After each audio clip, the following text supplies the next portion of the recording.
Hello everyone and welcome to another top 10 list of fragrances for winter of 2014. This list is going to be focusing on my top 10 niche fragrances list. I did an earlier video for my top 10 designer list and you can actually find the link. It'll be either featured here or you can just find it on my channel. It's the last video that I went ahead and put out. And this one is the niche list. Now the criteria for this video are the exact same. These are fragrances that I wear in the winter that I have been wearing and will continue to wear throughout the winter, and that's pretty much the focus of this video. The fragrances that I generally tend to wear darker fragrances. It's the winter, it's colder out there, it's harder for fragrances to kind of disperse and for people to smell them. Therefore, I generally tend to wear fragrances that are heavier on the heavier side, maybe a little bit on the sweeter side, a little bit of combination of both. But either way, here is my list. So without any further ado, let's go ahead and start. Now, one thing actually I would like to actually point out, I forgot to mention this last list, and consequently a bunch of people messaged me about it. This is my list, and this is my list only. This is not what is best for winter. This is not what is a top 10 magazine list or anything like that. These are the top 10 fragrances that I'm wearing, that I wear for my own reasons. Therefore, it's kind of useless to message me with questions such as, oh, I believe this fragrance is better than that fragrance, you did your list wrong, or something like that. Always happens if I don't mention it. Sometimes it does, even if I do, but either way, thought I would put that out there. So with that, let's go ahead and start right into the list. Coming at number 10, we have a fragrance that has been on a couple of my lists before, and it almost didn't make this year's list. The fragrance is New Harlem from Bond Number 9.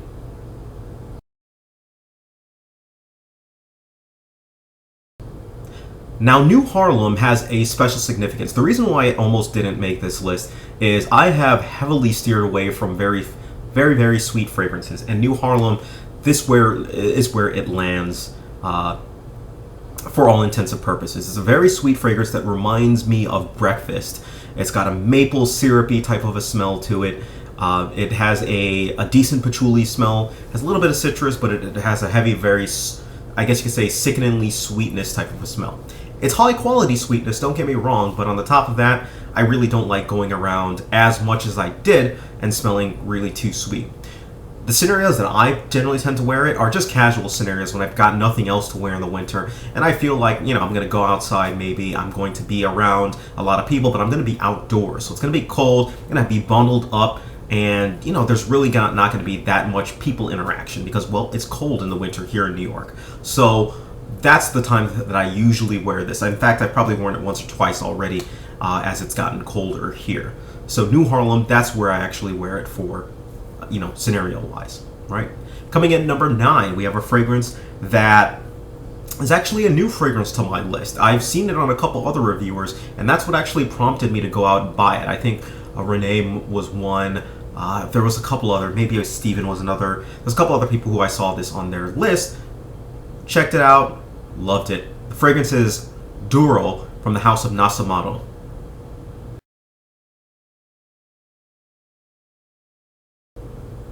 Now, Duro is a very pleasant fragrance. It's wood, it's leather, it's spices. It's actually quickly making its way on my list. It's just that this year, it didn't quite make it up there. It's still up there on the list just because I found this to be a very good fragrance. I don't have the full bottle of this fragrance. I've gone mainly off of samples and a small little decan I bought and purchased off somebody. But either way, this fragrance is one that has been growing on me a lot. It's very sophisticated. It's one that I have worn to work. I've worn it in casual situations. Haven't quite worn it to a bar. I still want to try it out, wearing it out to a bar, and it's still kind of in the testing phases for me. But nevertheless, it is an outstanding fragrance. It has replaced another Nasamaro fragrance that I used to wear, Black Afghano. And I find this to be a lot more wearable. It's a lot more pleasant, at least to the palate for me. And that's why it comes in at number 9, Duro from the House of Nasamaro. Coming in at number 8, a fragrance that is no stranger to anyone and to anyone's list. This is from the House of Creed, Aventus.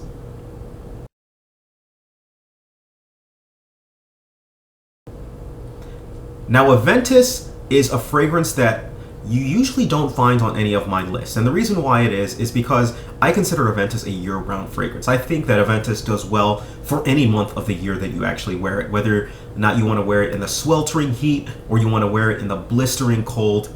Aventus gets the job done. It's one of the most versatile fragrances that I have in my collection. You can wear it to work, you can wear it to a date, you can wear it, going out on a night on the town. You can wear it casually. You can wear it to an upscale event. Aventus will get it done.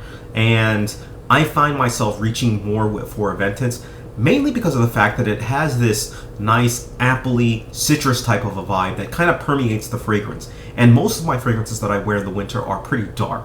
So this is one of the lone wolves that I have in my collection that I wear during the winter that kind of doesn't have the same vibe as most of the other winter fragrances that I wear. So earlier I mentioned I really love wearing heavy scents. Those heavy scents usually don't consist of citrus scents.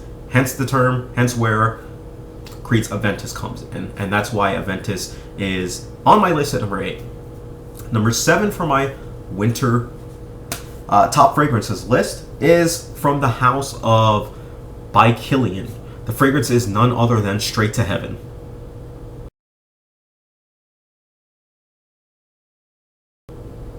Now, Straight to Heaven has also been on a couple of my lists. Straight to Heaven is a boozy rum type of a fragrance. It's got cedar, patchouli, and it just has this very nice, pleasant smell. Now, Straight to Heaven is also one that I usually like to wear just because of the fact that I have the travel version of the actual scent. So I often take it with me. I don't have to decant anything or put it in other bottles just to take it with me in my suitcase because I never like to check my bags. So this allows me to take the fragrance with me to many occasions. And Straight to Heaven is usually my upscale occasion or fragrance that I will wear to upscale events that I happen to be traveling to go to. So it's almost my travel upscale event scent. It gets compliments. It's a fantastic fragrance for that. People think you smell dignified. They think you smell good. It's just a fantastic all-around, I guess you could say, upscale event. So personally, I wear it to events where, if I'm going to go to a dinner, if I know I'm going to go to an event like the opera, or if I'm going to have a business meeting, you name it, something like that, it's where I'm generally going to wear Straight to Heaven. So that's number 7, Straight to Heaven. Number 6 is a fragrance that is back on my list. It was bumped off on my combined list before, but it's always been there as far as my favorite niche fragrances go. It is from the house of Frédéric Malle. I was about to say the fragrance creator, but from the house of Frédéric Malle, Musc Ravageur.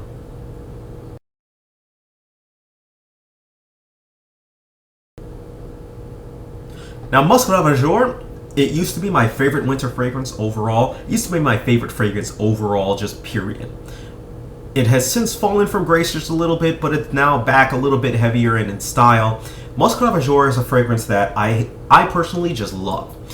However, it's a fragrance that not many people, I would say it's like 50-50 from what I've seen, whether or not people love the scent or they hate the scent.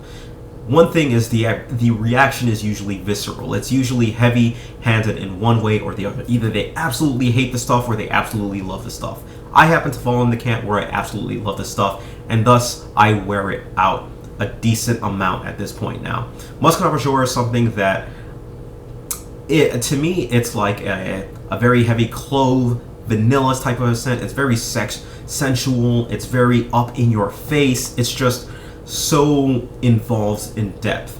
That said, it's not really a fragrance that I would recommend it for you to wear, if you're going to go ahead and try and get compliments with. This is one that I wear personally casually. I find myself actually wearing it around the apartment, or if I know I'm going to be around and not really doing much, that's when I actually find that I wear Musc Ravageur. Just because, I've kind of toned it back a little bit, and I realize that there are people who may not like the scent as much as I have. And if that's the case, that's just personally where I've chosen to wear Musc Ravageur. But I wear it often enough that it is at number 6 on my list. So Musc Ravageur at number 6. Number 5 on my list is a fragrance from the house of Tom Ford. We have Tobacco Vanille.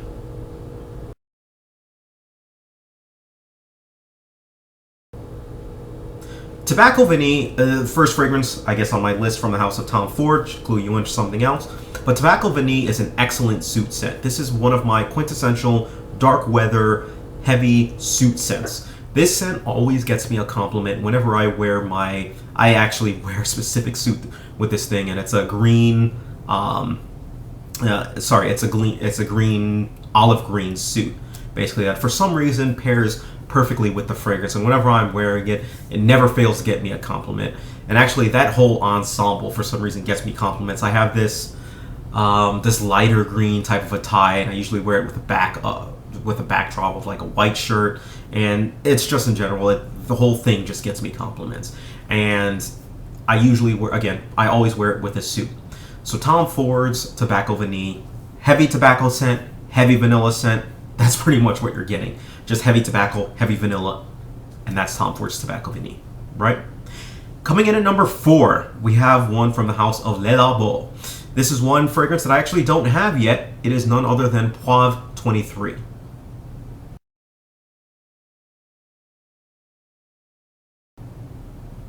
Poivre 23 is a fragrance that, man, if they just lowered the price for this sucker, I would snatch it up in an instant. But this is one of their city exclusives. I believe it's the London one. But I could be wrong on that one, so I apologize in advance. But Poivre 23, it's just vanilla and peppery, and it's just magnificently beautiful. I just love it. I've gone through a couple of samples of it, and it is, to me, it's a fragrance that I like to wear pretty much almost on any occasion as well. This one is one that you can smell high class on this one. It's if you spray it right, it'll last you a long time, and at the same time, it won't be too affronting to people. So it's a fragrance that will last as well.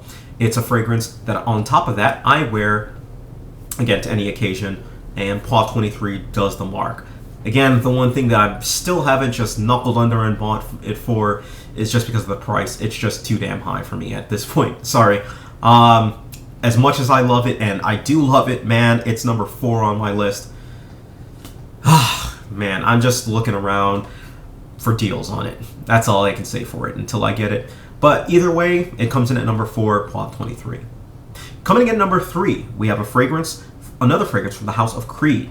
We've got Spice and Wood.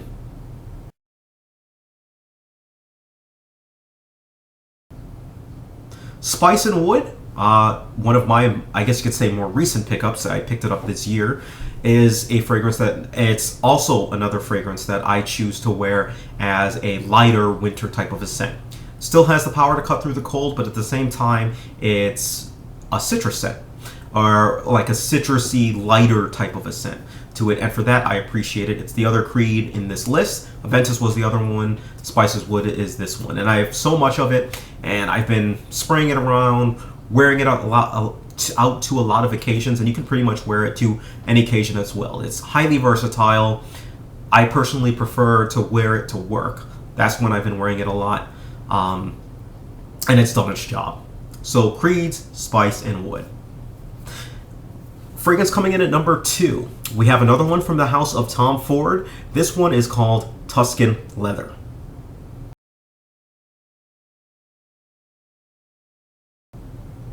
Tuscan Leather is a straight up leather scent. There's really not much else to actually say on it. It's got a lot of spices on it as well too, but to me, I just get a really raw leather scent. Now, there's been some debate whether or not this really does smell like leather. I've got people who swears up and down that it's not leather. Some people swear up and down that it does smell like leather. Some people swear up and down that it smells like cocaine. Either way, I think the fragrance smells excellent. It's a fragrance that I personally choose to wear when I'm going out, to the bar, going out to the club, which I really don't do that much. Bars I definitely do, but not clubs. Or when I know that I'm just going to be out on a night on the town with some friends or with my girlfriend. That's usually when I wear Tom Ford's Tuscan Leather. Mixes excellent with the skin, lasts a long time on your skin, and gets a good amount of compliments. Tom Ford's Tuscan Leather. And my number 1 fragrance is a fragrance that gets me compliments all over the place. You may have seen it in an episode of Panty Droppers that I have out.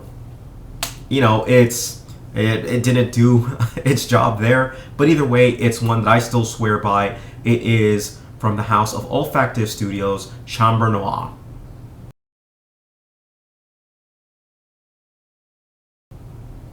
Now, Chambre Noire is, man, this is leather, it's plum, it's woods, It has this paper type of a papyrus. It is just absolutely fantastic. It's a really dark, mysterious scent that has some light notes that keep it lighthearted and not too dark. So it does it. It just does fantastic for that. This fragrance gets me just compliments out the wazoo. It's one of, I think, out of my list. Sorry, I'm just looking over my list. Easily, yes, it beats all of the other fragrances that I've mentioned in compliments, hands down. Not even a competition, really. It is just a compliment magnet, and I still swear by it. It's one fragrance that I swear by. I wear it pretty much to almost on most occasions. Basically, I can wear it. The only time that I don't wear it is so I know I'm going to be active. So outside of that, feel free, wear it. So if you have any questions whatsoever, let me know. Let me know what your top 10 niche fragrances lists are. And this kind of rounds out the suggestions that I have for winter. Feel free to use them all. Comment down below and help other people out. All right? Thank you. Take care of yourselves and you have a great day.